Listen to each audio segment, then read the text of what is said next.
할렐루야. 오늘도 하나님의 크신 은혜가 저와 여러분들 가운데 임할 줄 믿습니다. 오늘은 예수님의 두 번째 표적이라는 제목으로 말씀을 나눌 텐데 함께 은혜를 받도록 하겠습니다. 예수님께서 예루살렘에서 유월절을 지키시고 나사렛에 도착을 하셨는데 예수님에 대한 좋은 소문들이 급속도로 퍼져나가기 시작을 했습니다. 그런데 문제는 예수님이 계셨던 이 나사렛이 문제예요. 나사렛에서는 예수님이 환영을 받지 못했습니다. 사람들은 예수님이 성경 말씀을 읽으시고 성경을 풀어주시는 말씀을 듣고 양심의 찔림을 받았습니다. 다시 말하면 은혜를 받았다 그 말입니다. 그런데 그들에게 나타나는 반응은 화가 올라오기 시작했어요. 그리고 예수님을 급기야는 자신이 살고 있던 그 마을에서 내쫓기 시작을 했습니다. 그래서 예수님은 어쩔 수 없이 더 이상 나사렛에 계시지 못하고 갈릴리 지역의 또 다른 도시로 옮겨가야만 했습니다. 요한복음 4장 45절을 보시게 되면 갈릴리의 이름에 갈릴리인들이 그를 영접하니 이는 자기들도 명절에 갔다가 예수께서 명절 중 예루살렘에서 하신 모든 일을 보았음이더라 라고 적혀 있습니다. 자, 보십시오. 예수님께서 나사렛에서 쫓겨났습니다. 그런데 갈릴리에 이르셨다 그래요. 사람들은 신앙생활을 수십 년 하고 교회를 오래 다녔다고 하는데 이 갈릴리를 도시 이름으로 알고 있는 사람이 있어요. 여러분, 갈릴리는 도시 이름이 아니라 큰 개념, 지금으로 보면은 카운티 개념인 것입니다. 이 캘리포니아는 여러 개의 카운티가 있죠. 특히 LA 카운티가 있고 우리가 살고 있는 오렌지 카운티가 있습니다. 여러분, 오렌지 카운티에는 작은 도시들이 모여 있습니다.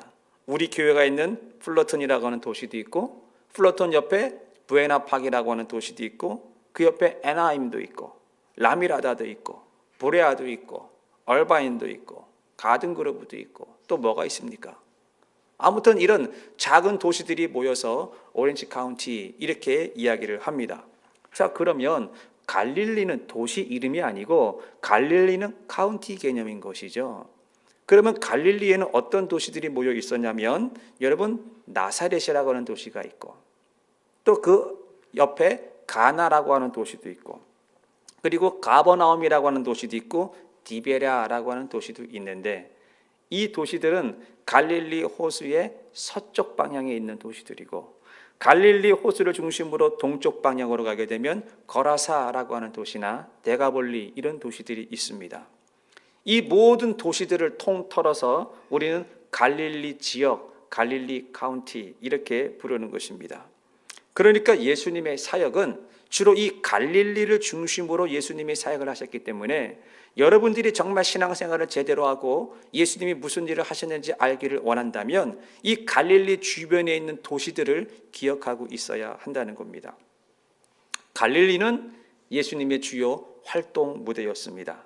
자, 계속해서 성경을 보시게 되면 예수님께서는 이제 나사렛에서 쫓겨났죠. 그리고 다른 도시로 옮겨갔다고 했는데 아직까지는 그 도시가 어떤 도시인지 성경은 말하고 있지는 않습니다. 그런데 예수님이 그 쫓겨났을 때의 그 분위기를 요한복음 4장 45절은 이렇게 말하고 있습니다. 갈릴리 사람들이 그를 영접했다라는 것입니다. 자, 똑같은 갈릴리 지역이었습니다. 그런데 예수님이 어려서 자랐던 그 지역 나사렛에서는 예수님에 대한 분위기가 홀대하는 분위기였어요. 그리고 예수님을 쫓아내는 분위기였어요. 똑같은 갈릴리였지만 예수님께서 나사렛에서 옮긴 그 지역에서는 예수님을 환영하는 분위기였어요. 자, 예수님을 어떻게 환영을 했냐면 그 분위기가 하반절에 이렇게 나와 있습니다. 예수께서 명절 중에 예루살렘에서 하신 일을 보았기 때문에 환영한 거예요. 자, 갈릴리 사람들이 6월절이 되면 저 남쪽 지방 유대 카운티 그 안에 예루살렘이라고 하는 도시가 있습니다. 6월절을 지키기 위해서 예루살렘에 가셨는데 그곳에 가서 예수님이 하신 일을 갈릴리 사람들이 내려와서 그것을 본 거예요. 자, 그러면 남쪽 유대 지방에서 예수님이 무엇을 하셨길래 갈릴리 사람들이 그것을 보고 환영을 했을까요? 요한복음 2장 23절을 보시게 되면 6월절에 예수께서 예루살렘에 가시니 많은 사람이 그의 행하시는 표적을 보고 그를 믿었다. 자, 그러니까 북쪽에 살던 갈릴리 지방에 살던 사람들이 남쪽 유대 지방에 내려가서 예수님이 하셨던 뭘 봤어요? 표적을 봤다라는 겁니다. 이 표적이 무엇인지 구체적으로 나와 있지 않아요. 딱 그냥 표적 이렇게만 나와 있지만 저는 짐작할 수 있어요. 분명히 예수님은 예루살렘에서 유월절을 지키고 난 뒤에 잠시 머무는 기간 동안에 병자를 고쳤을 거예요. 그리고 문제 있는 사람들의 아픈 상처를 고쳐주셨을 거예요. 제가 왜 이렇게 단언하냐면 여러분 복음서를 읽게 되면 예수님은 가는 곳마다 아픈 사람을 만나면 병을 고쳐주셨어요. 그 다음에 하신 일이 복음을 제시한 거예요. 천국에 대해서 먼저 말하고 병을 고쳐준 것이 아니라 사람이 살아가면서 삶에 겪는 문제들이 있어요. 힘든 문제, 어려운 문제, 아픈 것, 속상한 것 이런 것들을 먼저 고쳐주고 그 뒤에 복음을 제시하신 것입니다. 자, 그러니까 예수님이 예루살렘에 머무는 기간 동안에 표적이라 그랬는데 분명히 병자를 고쳤고 그 병자를 고치는 모습을 누가 본 겁니까? 갈릴리 카운티에 살던 사람들이 내려와서 예수 청년이 병자를 고치는 모습을 보았습니다. 자, 그러면 생각을 해보십시오. 예수님은 나사렛이라고 하는 곳에서 홀대를 받고 쫓겨났어요. 근데 그 쫓겨난 그 예수님께서 자신의 마을로 들어온다고 생각한다면 여러분들은 어떻게 하겠어요? 양손 들고 환영하지 않겠습니까? 웰컴, 어서 오시라는 것이죠. 지금 이런 분위기가 무르익어가고 있었습니다. 자, 이런 분위기 가운데 예수님이 나사렛에서 쫓겨나서 가셨던 마을이 가나라고 하는 마을이었습니다. 요한복음 4장 46절을 보시게 되면 예수께서 다시 갈릴리 가나에 이르시니 그랬어요. 자, 우리가 여기서 하나 힌트 얻을 수 있는 건 뭐냐면 예수님은 가나라고 하는 도시를 첫 번째 방문한 게 아니라는 거예요. 다시 갈릴리 가나를 방문하셨다라는 것이죠. 그런데 그 가나는 어떤 도시냐? 전에 물로 포도주를 만든 사건이 있었던 도시였습니다. 물로 포도주를 만든 사건인 도시에 예수님이 다시 가니까 이 가나라고 하는 도시는 예수님에 대한 잔상이 남아 있어요. 엄청난 일을 하셨죠. 그러니까 사람들이 예수님에 대한 기억이 너무 좋은 거예요. 그런데 그 도시에서 무슨 일이 벌어지고 있었냐면 이 가버나움이라고 하는 도시가 있는데 자, 머릿속에 한번 그려보세요. 맨 왼쪽에 나사렛이 있고 나사렛에서 약간 동북쪽으로 옆 동네로 가면은 가나라고 하는 도시가 있고 가나에서 더 동쪽으로 가게 되면은 가버나움이라고 하는 도시가 있어요. 근데 이 가버나움이라고 하는 도시는 왕의 신하가 살고 있었는데 이 당시 왕은 그 지역을 다스리던 사람이 헤롯 안티파스였거든요. 이 헤롯 안티파스의 신하였습니다. 그런데 이 헤롯 안티파스의 신하에게는 아들이 하나 있는데 이 아들이 죽을 병에 걸린 거예요. 그래서 이 왕의 신하가 아들 문제로 가버나움에서 가나까지 찾아온 거예요. 그리고 예수님께서 그 왕의 신하를 보고 그 아들의 병을 고쳐주는 사건으로 이야기가 끝이 납니다. 그런데 성경은 이 사건을 마무리하고 기록을 하고 있으면서 특이한 것을 기록하고 있습니다. 그게 뭐냐면 요한복음 4장 54절을 보시게 되면 이것은 예수께서 유대에서 갈릴리로 오신 후에 행하신 두 번째 표적이다라는 겁니다. 여러분, 성경은 왜 굳이 왕의 신하를 고쳐준 사건을 향하여 두 번째라는 말을 했을까요? 두 번째 말 안 해도 되지 않습니까? 만약에 여기에 두 번째라고 붙인다고 한다면 시간 순서적으로 볼 때 예수님이 이 다음에 무슨 일을 하셨냐면 베드로의 집을 신방 갔어요. 근데 이 베드로가 효자입니다. 장모님을 모시고 살았어요. 근데 이 베드로의 장모가 열병에 걸려서 거의 이렇게 생사를 오고 가고 있는데 예수님이 베드로의 집에 신방을 가서 장모님이 아픈 걸 보고 그 열병을 고쳐주셨어요. 이거는 시간적으로 왕의 신하의 아들을 고쳐준 사건 뒤에 있는 일이거든요. 자, 그러면 베드로의 장모의 열병을 고쳐주고 난 뒤에 이것은 세 번째 표적이니라, 이런 말이 나와야 되는 게 정상이잖아요. 또 그 다음에 기적이 나타나면 이것은 네 번째 표적이니라, 이런 게 나와야 되고 5번, 6번 숫자를 매겨야 되는데 참 신기한 것은 첫 번째 표적은 가나의 혼인잔치다라고 성경에 나와 있어요. 그리고 두 번째, 왕의 신하의 병을 고쳐준 것은 두 번째다라고 이야기를 했다라는 겁니다. 저는 여기서 궁금한 생각이 듭니다. 왜 첫 번째, 두 번째라고 표시를 했을까? 기록을 안 해도 되는데 왜 굳이 두 번째라고 순서를 매겨놨냐라는 것입니다. 제가 이 부분을 가만히 묵상을 하다가 그런 생각이 들었어요. 여러분, 첫 번째라는 것과 두 번째라고 하는 것은 연결고리가 있어야 첫 번째, 두 번째라고 우리는 순서를 매깁니다. 연결고리가 없다면 첫 번째, 두 번째라고 순서를 매길 수가 없습니다. 예를 들면 여러분들도 운전을 많이 하시는데 우리가 운전을 하다 보면은 교통경찰에게 걸릴 때가 있어요. 본의 아니게 법규를 위반한다든지 이렇게 해서 교통경찰에게 걸리면 우리는 티켓을 받죠. 그렇죠? 안 받아요? 티켓을 받아요. 그럼 별로 기분이 좋지 않아요. 내가 잘못했지만 일단은 티켓 받으면 기분이 좋지 않아요. 그런데 일주일도 안 돼서 또다시 교통경찰에게 붙잡혀서 티켓을 받았다면 여러분들은 뭐라고 얘기하시겠어요? 나는 한 주간에 티켓을 2번이나 받았잖아. 이게 두 번째 일이잖아. 이렇게 이야기를 합니다. 그런데 만약에 두 번째 사건이 티켓을 받는 사건이 아니고 이분이 첫 번째는 티켓을 받았는데 두 번째는 걸어가다가 넘어졌어요. 꽈당 넘어져가지고 막 이만큼 스크래치가 나고 막 너무 아픈 거야. 그러면 우리 뭐라고 말합니까? 나는 두 번째 넘어졌어. 이렇게 말을 안 한다는 것이죠. 왜냐하면 항목이 틀리지 않습니까? 첫 번째 것은 교통경찰 법규에 관한 이야기고 두 번째 사건은 교통법규에 관한 일이 아니라 전혀 다른 항목입니다.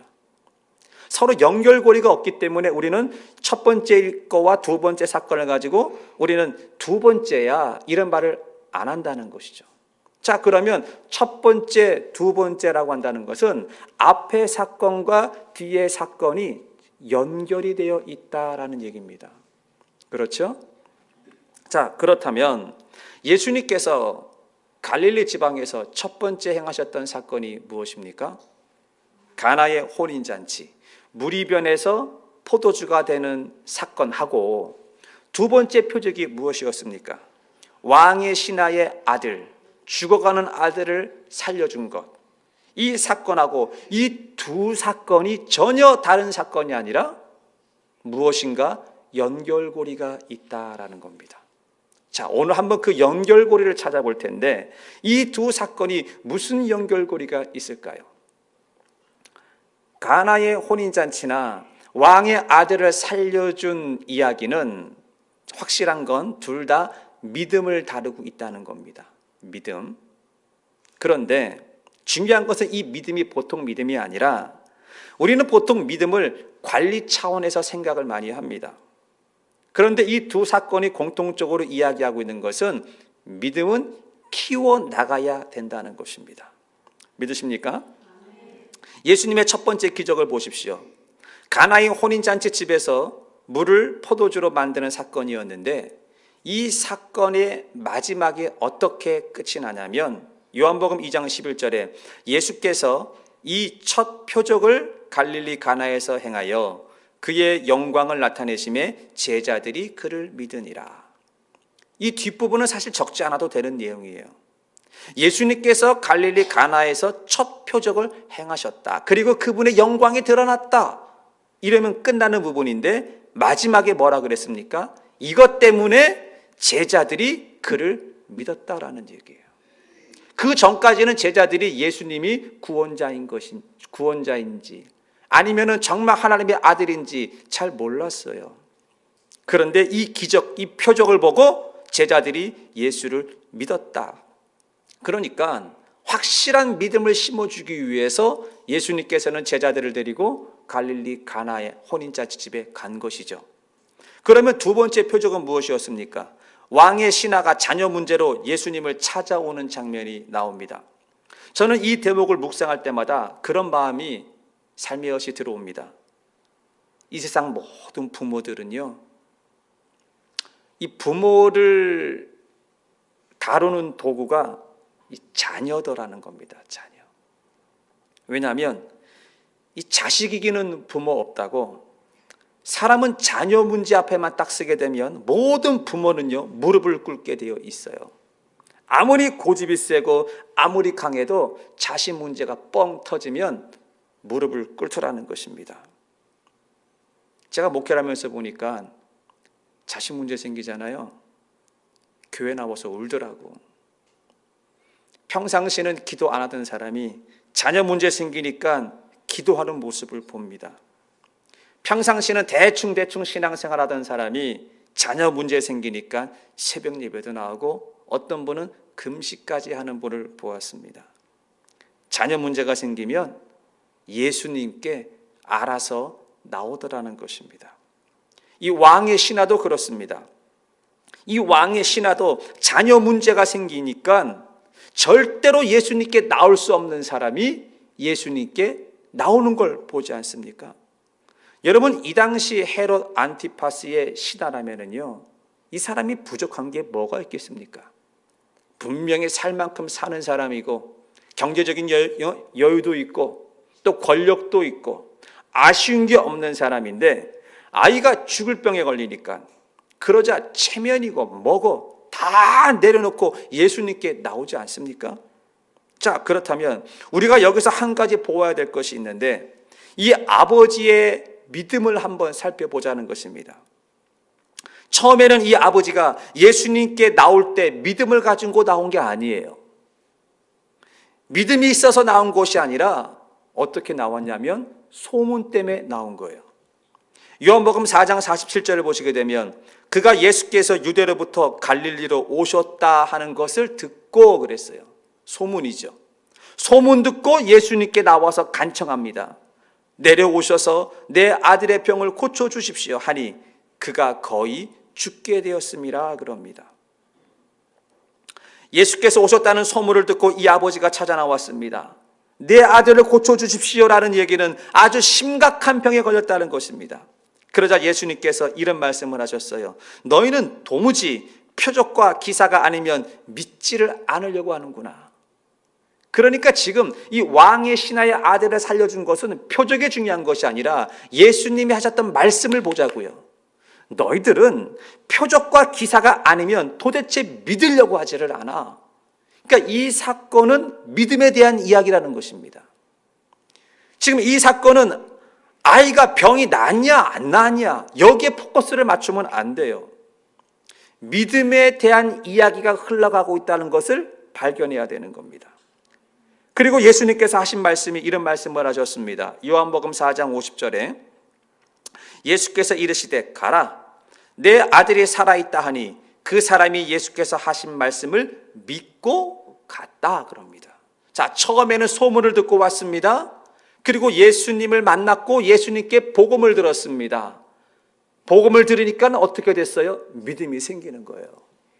믿음이 생겨서 믿고 갔어요. 그런데 이 사람의 믿음인 줄 알았는데 이게 어떤 믿음이냐? 온전한 믿음이 아니라 반신반의하는 믿음이었습니다. 무엇을 보면 알 수 있냐면 이 사람이 집으로 돌아가던 길에 집에서 오던 종과 마주쳤습니다. 요한복음 4장 51절과 52절에 보시게 되면 내려가는 길에서 그 종들이 다가와 만나서 아이가 살았다 하거늘 그 낫기 시작한 때를 물은즉 어제 7시에 열기가 떨어졌다라는 이야기를 들었습니다. 자, 지금 예수님을 만나서 믿음을 가지고 가는데 집에서 오는 종들과 마주쳤어요. 근데 종이 이런 뉴스를 전해주는 거예요. 주인님의 아들이 살았습니다. 갑자기 열이 펄펄 끓어서 사경을 헤매던 이 아들이 갑자기 열이 떨어지기 시작했습니다. 호전됐습니다. 이 얘기를 듣자 이 아버지가 번뜩 생각하는 거예요. 그때가 몇 시쯤인데? 우리는 이런 과정을 겪어요.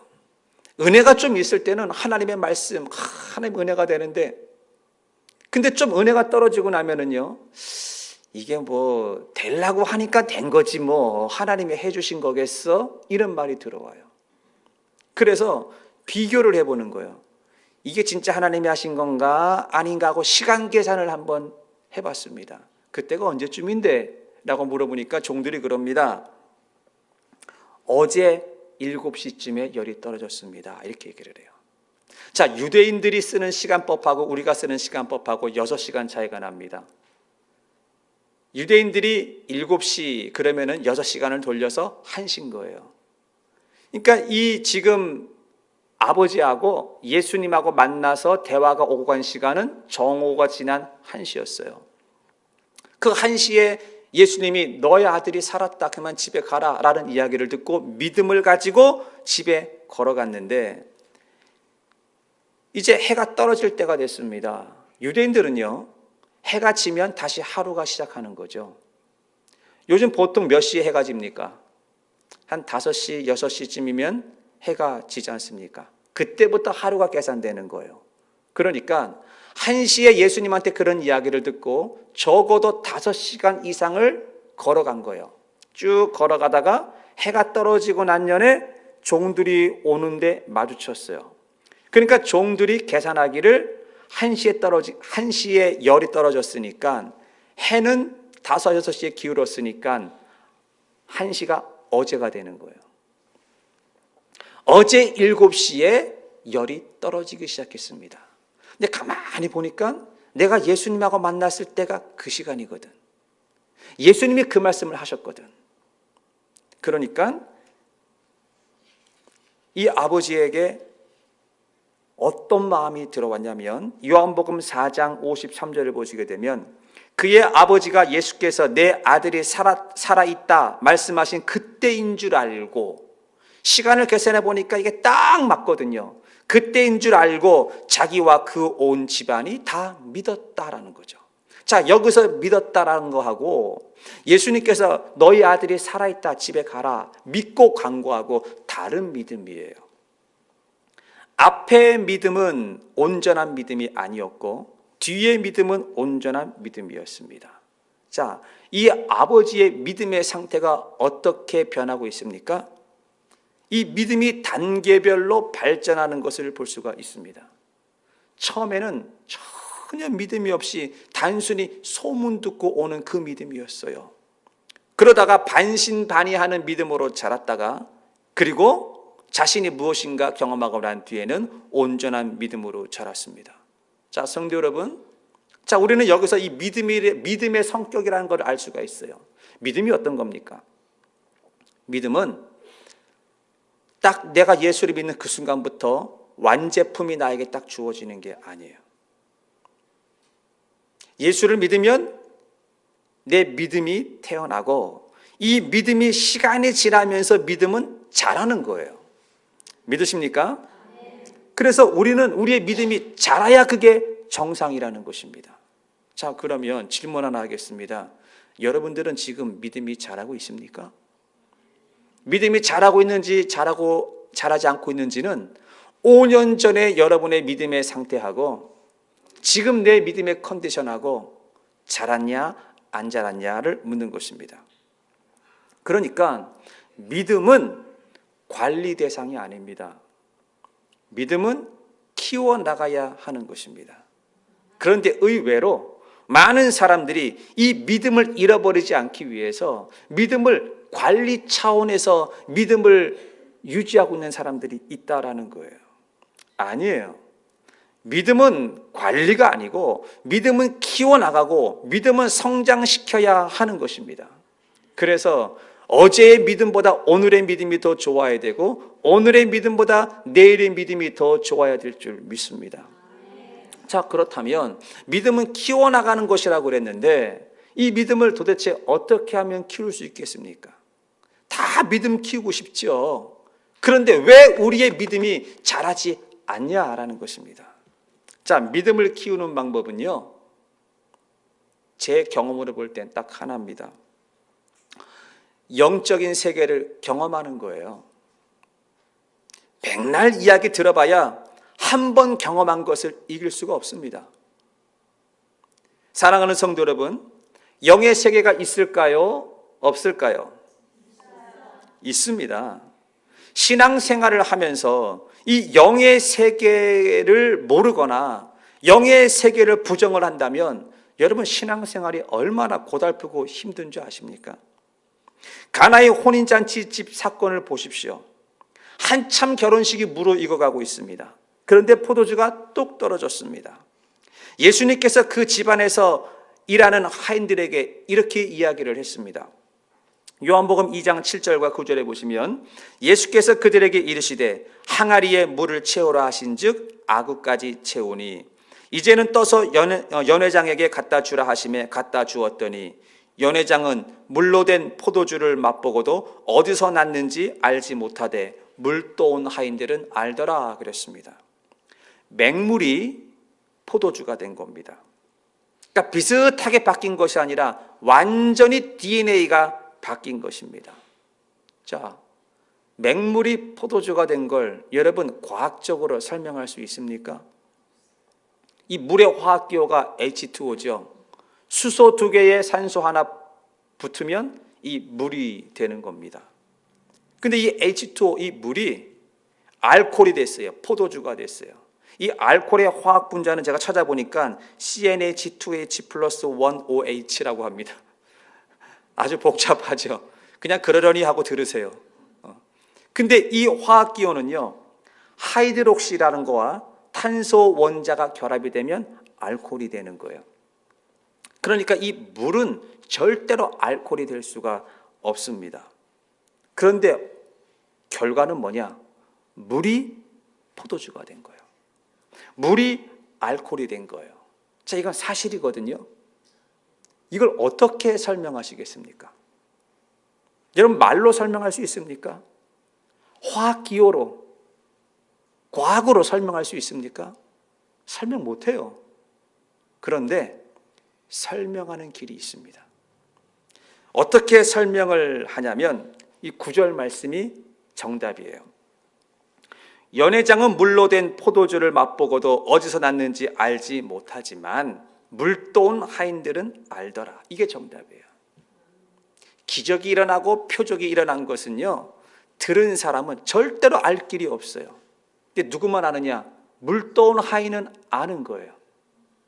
물떠와서 자기가 경험을 했기 때문에 아는 것입니다. 여러분, 물질 세계가 다가 아니라는 거예요. 영의 세계가 있는데 이 영적인 세계는 누구만 알 수 있느냐? 물떠온 하인만 아는 거예요.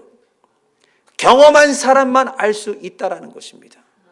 그러니까 믿음은, 우리가 신앙생활은 믿음의 세계고 영의 세계가 있는데 우리가 신앙생활을 하면서 이 영적인 세계를 경험하지 못하면 우리의 믿음은 절대로 자랄 수가 없는 것입니다. 왕의 신하도 그렇지 않습니까? 자신의 아들이 죽어가고 있었습니다. 자신이 직접 눈으로 보고 본인이 입으로 말을 한 거예요. 내 아들이 죽게 되었습니다라는 것이죠. 물질 세계에서는 안 되는 것이 있다라는 것입니다. 그래서 이 왕의 신하가 요한복음 4장 49절에 이렇게 말합니다. 신하가 이르되 주여 내 아이가 죽기 전에 내려오십시오. 죽음은 끝난다는 것이죠. 죽음은 살릴 길이 없다는 거예요. 물질 세계에서는 안 되는 게 있다라고 지금 고백을 하고 있는 것입니다. 그런데 예수님은 다르게 말하세요. 내 아들이 살아있다, 걱정하지 말라고 이야기를 합니다. 그리고 이 아버지가 그 소식을 듣고 검증하기 위해서 집으로 돌아가다가 주인의 아들이 살았다는 말을 듣고 그리고 계산을 해보니까 예수님이 말씀하신 그 시간과 딱 맞아떨어진 것입니다. 자, 이때 이 아버지의 마음에 어떠한 변화가 일어났을까요? 아, 물질 세계가 다가 아니구나. 그러니까 죽음을 뛰어넘는 일들이 일어나는구나 라고 하는 것을 경험을 한 거죠. 물질 세계 안에만 살아가다가 영의 세계가 있구나라고 하는 것을 경험을 했어요.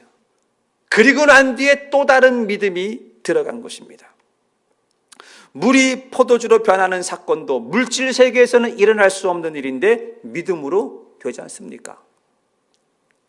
물질 세계에서는 왕의 신하의 아들이 죽어야 되는 것이 정상인데 믿음으로 그 아들을 살리지 않습니까? 사랑하는 성도 여러분, 영의 세계는 존재합니다. 우리가 믿음 생활을 감당하면서 이 영의 세계를 경험하지 못한다는 것은 참으로 슬픈 것입니다.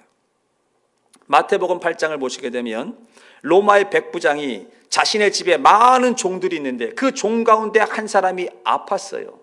그리고 죽어가고 있었어요.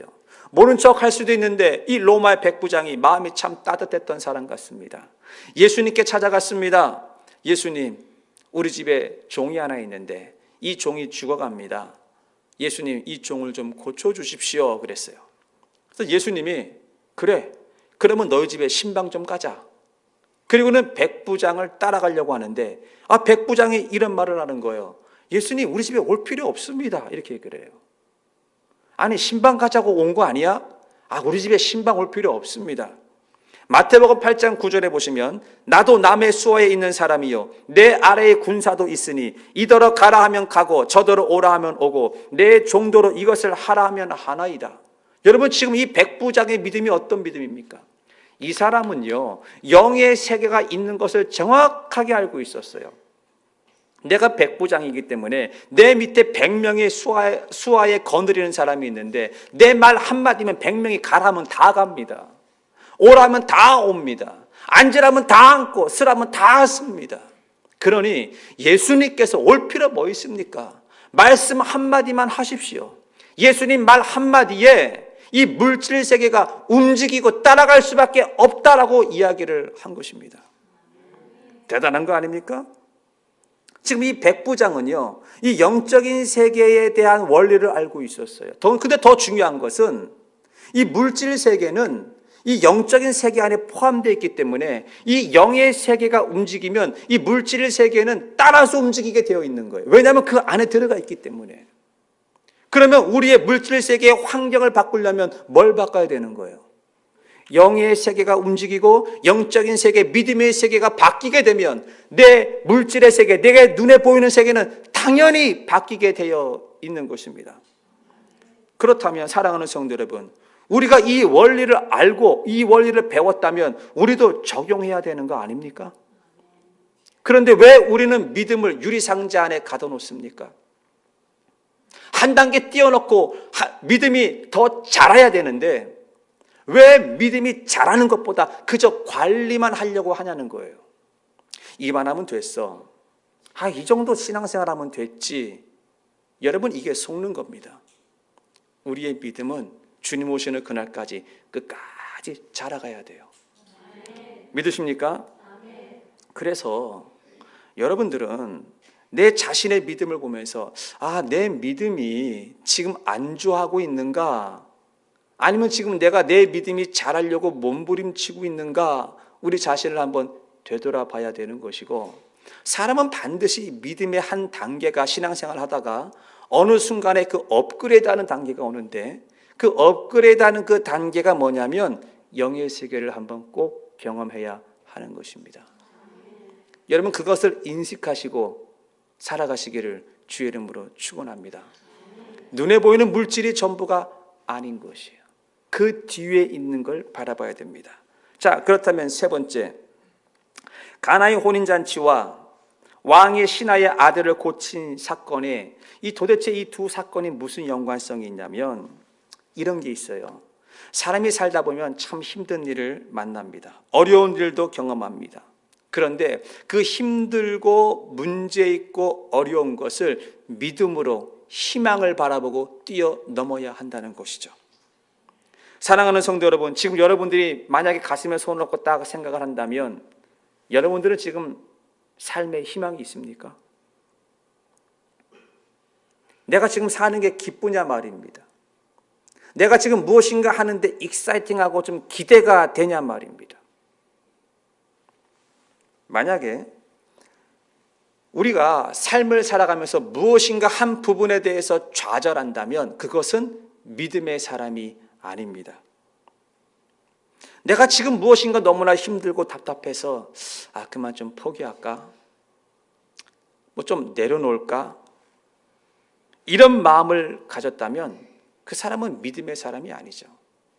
나는 믿음이 있다라고 보지만 객관적으로 볼 때 그분은 믿음의 사람이 아니라는 거예요. 자, 왜냐? 성경에 등장하는 사람들을 보십시오. 믿음의 사람들은 모두가 다 믿음으로 어려움을 이겨낸 사람들이라는 거예요. 아브라함, 이삭, 야곱, 요셉, 모세, 여호수아, 다윗, 더 들까요? 이 모든 사람들은 다 나름대로의 어려운 과정들이 있었어요. 근데 그들에게 있어서 공통점은 뭐냐? 그 어려움의 과정을 믿음으로 이겨냈다라는 것입니다. 오늘 본문에도 보게 되면 가나의 혼인잔치를 보세요. 한 가정이 이제 막 새롭게 출발하려고 꿈에 부풀었습니다. 여러분들도 결혼할 때 얼마나 꿈에 부풀었습니까? 나는 행복하게 살 거야. 난 잘 살 거야. 이런 꿈에 부풀었는데 결혼식장에서 포도주가 떨어졌어요. 꿈이 사라진 거예요. 축복을 받고 가정을 꾸리기는 고사하고 희망이 사라져버린 것입니다. 그런데 그 장소에 예수님이 오셨어요. 그리고 물을 가지고 포도주로 만들어 주셨습니다. 다시 말하면 희망이 없이 출발하는 가정에 예수님께서 물을 가지고 포도주를 만들어 주었다는 것은 희망을 불어넣어 주었다라는 것입니다. 여러분, 포도주는 예수님을 의미하는 것입니다. 아무런 소망이 없는 가정에 예수님이 찾아가시면 그 가정에 예수님께서 희망이 되어 주신다라는 것입니다. 그리고 왕의 신하의 아들도 보십시오. 왕의 신하의 아들이 죽어가고 있었습니다. 아버지에게 있어서 아들은요, 희망이에요. 아들 보면 든든하잖아요. 이 아버지에게 있어서 아들이 희망인데 아들이 죽어간다는 얘기는 희망이 죽어간다는 거예요. 꿈이 죽어가고 있었다는 것입니다.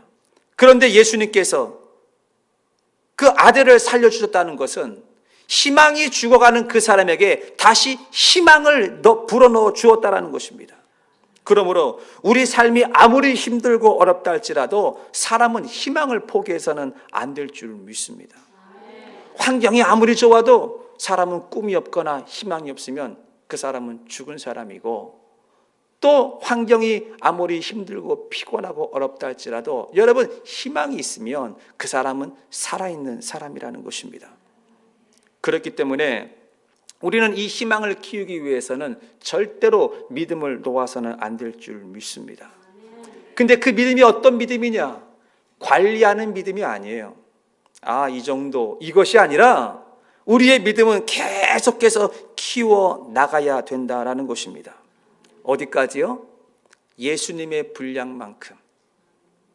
예수님의 분량만큼 우리는 계속 몸부림치고 앞을 향해서 나가야 될 줄 믿습니다. 그래서 저는 설교를 준비하면서 다시 한번 제 자신과 다짐을 했어요. 나는 절대로 희망을 놓지 않을 거야. 난 절대로 꿈을 놓지 않을 거야.